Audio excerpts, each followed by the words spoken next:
Minden lövésnél ki kell nyitni az árat, és itt látható egy biztosító oldal. Tehát ez a fáját, és én így töltöm, ez a safe állapot biztosított.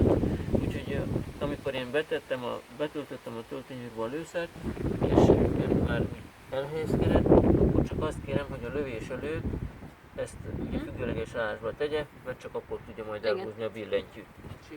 Jó. Na most nyugodtan le lehet tenni. Az nem érdekes, a fülvédő viszont igen. És itt mindenkinek, mert tényleg ez lesz a legnagyobb hang. Jó.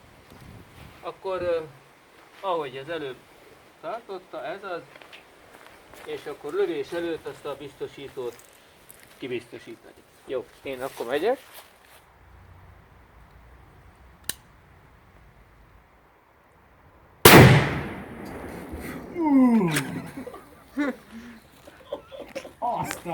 Kell a szemüveg is. Elrepült a szemüveg. Nem volt rajta, de téged nagyon a homokot is szórja, és...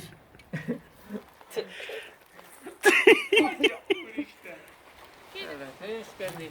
Ez nem veri az ember fogát ki, csak a gáznyomás nagy és oldott minden sepel.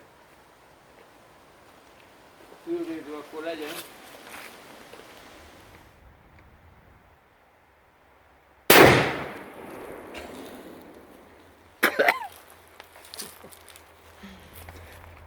Igen. 10-est. 2-t? 2-t.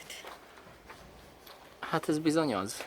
Összelőtted a lukat, egybe szakadt.